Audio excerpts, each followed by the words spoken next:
الحمد لله الذي جعل هذا اليوم يوم الجمعة، فقد قال الله تعالى في كتابه الكريم: نعوذ بالله من الشيطان الرجيم، ولا تقربوا أموال اليتامى إلا بالتي هي أحسن حتى يبلغ أشده. وقال أيضا: إنما يأكلون أموال اليتامى ظلما، إنما يأكلون في بطونهم نارا وسيصلون سعيرا. وقال النبي صلى الله عليه وسلم: كافل اليتيم له أو لغيره أنا وهو فهاتين في الجنة. Sadaqallahul azim. Jamaah Jumat yang dimuliakan Allah Subhanahu wa taala, sama-sama kita diingatkan oleh satu momen bulan yang sangat mulia, yakni bulan Muharram. Bukan hanya sekedar semangat juang, kita ambil hikmahnya dari Nabi Muhammad sallallahu alaihi wasallam, bagaimana beliau memberikan contoh semangat berhijrah menuju menjadi lebih baik daripada hari-hari yang telah kita lewati. Melainkan Nabi Muhammad sallallahu alaihi wasallam mengingatkan kepada kita semuanya yang masih hidup, yang masih diberi rezeki oleh Allah Subhanahu wa taala, untuk mengingatkan kepada satu anak, yaitu anak yatim, di mana anak ini jarang diperhatikan, ataupun ada yang memperhatikan namun tidak sesuai dengan posnya. Akhirnya anak ini menjadi eksploitasi anak sehingga terlantar dan bahkan menjadi bulan-bulanan kita yang sering lewat di tengah jalan. Maka jamaah yang dimuliakan Allah Subhanahu wa taala, ayat yang saya sampaikan di muka ada Quran surah Al-An'am ayat 152, lalu ada surah An-Nisa ayat 10, mengajarkan kepada kita beberapa hal. Yang pertama, jamaah yang dimuliakan Allah Subhanahu wa taala, begitu agungnya dan begitu tingginya derajatnya orang-orang yang mampu menyantuni anak yatim. Kalaupun tidak setiap hari, tetapi setiap tahun kita laksanakan sebagai upaya meningkatkan derajat kita di sisi Allah Subhanahu wa taala. Yang kata Nabi, ana wa kafirul yatim fil jannati hakada. Saya, orang-orang yang menyantuni dan orang-orang yang menyantuni anak yatim itu seperti dua jari ini, kata Nabi. Maka begitu mulianya orang-orang yang mampu menyantuni anak yatim, lalu mengusap dari helai rambutnya sebagai wujud kasih sayang terhadap mereka.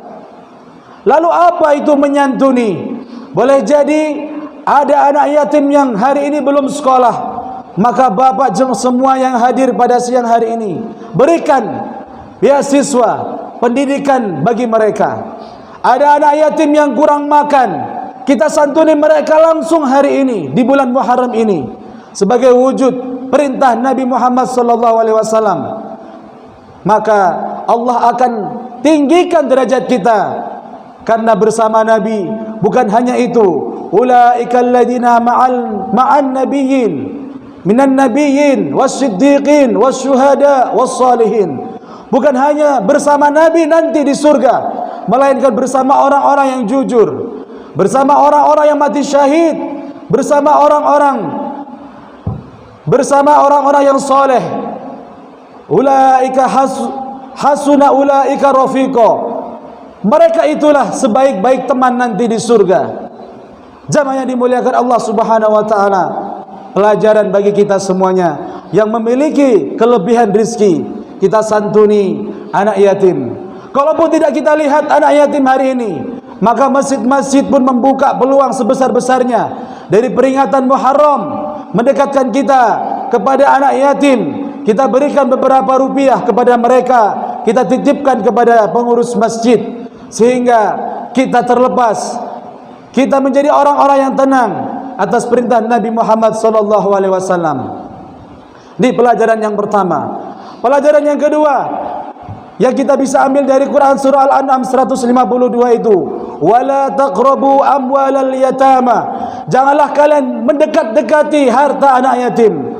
Apa maksudnya? Syekh Abdurrahman bin Sa'id bin Nasir dalam kitab tafsirnya As-Sa'id menyebutkan, jangan pernah sekali-sekali kita menggunakan harta anak yatim, baik itu dalam bentuk peminjam-meminjam, illa billati hiya ahsan, kecuali dengan orang-orang yang bisa memanfaatkan harta itu menjadi lebih baik. Ada orang-orang yang memiliki skill, yang punya pengelolaan manajemen keuangan yang baik, maka orang inilah mungkin terpanggil oleh Allah untuk mengelola dana anak yatim. Karena kalau sampai salah harta anak yatim itu dikelola sama orang-orang yang tidak tahu hukum agama, maka harta anak yatim dianggapnya sama, dan ini dilarang oleh agama. Hadirin jamaah yang dimuliakan Allah Subhanahu wa taala, hatta yablughu asyuddah, yang kata Allah itu, jikalau anak yatim itu masih kecil, maka menjadi tanggung jawab orang-orang yang mengelola, menyantuni dan mengayomi anak yatim itu. Namun ketika anak yatim itu sudah sampai yablughu asyuddah, sudah sampai dalam kemampuannya yang mampu itu, maka menurut Syekh Wahbah Al-Zuhaili itu, kapan anak yatim itu dianggap mampu? Maka sampailah di usia balik. Kalau anak yatim itu sudah masuk usia balik, maka berikan semua harta yang orang-orang pernah memberikannya itu. Kalau kita sebagai orang-orang yang mengelola anak yatim itu, menurut para ulama lain, kita berikan harta anak yatim itu sampai dia pandai mengelola dan tahu bagaimana mentasarufkan harta itu. Kalau dia masa-masa usia remaja sudah bisa membedakan, ini uang segini, kita harus gunakan dengan sekian, lalu kebutuhan sekian. Kalau anak itu sudah pintar dan pandai, berikan harta itu, jangan sampai kita makan dan berat untuk memberikannya. Maka ancaman dari Allah Subhanahu wa taala, An-Nisa ayat 10 itu, alladzina ya'kuluna amwalal yatama, apabila kalian semua orang-orang berani memakan harta anak yatim itu, kata Allah, innama ya'kuluna fi butunihim nara, berarti orang itu telah berani memasukkan api neraka di dalam perutnya. Masya Allah, na'udzubillahi min dzalik. Maka hadirin jamaah yang dimuliakan Allah Subhanahu wa taala, bukan bermaksud untuk melemahkan, tapi justru sebaliknya, kita yang terpanggil oleh Allah Subhanahu wa taala hari ini, kalau kita tidak bisa menyantuni setiap hari minimal 1 tahun, sebagai kesimpulan Jumat pada hari ini, kalau kita bisa menyantuni setiap hari menjadi kebutuhannya, alhamdulillah, karena Bapak semuanya menjadi cita-cita bersama Nabi nanti di surga. Lalu Bapak mungkin pernah sekolah, punya pengetahuan bagaimana mengelola dana anak yatim yang baik, makanya pun terpanggil menjadi orang-orang yang memanage keuangan anak yatim dengan baik. Supaya apa? Anak yatim itu tercover, supaya kebutuhan anak yatim itu tak lagi terlantar, semuanya terbantu oleh perekonomian orang-orang Islam, kaum muslimin semuanya. Maka jamaah yang dimuliakan Allah Subhanahu wa taala, singkat khutbah ini mengingatkan kepada diri saya pribadi dan semuanya, mari kita ambil bagian menjadi orang-orang donatur, menjadi orang-orang yang menyantuni anak yatim di bulan Muharram ini. Semoga Allah Subhanahu wa taala melampaukan rezeki kita. Allah Subhanahu wa taala dari akibat kita santuni anak yatim itu, Allah ganti yang lebih banyak lagi. Amin ya rabbal alamin.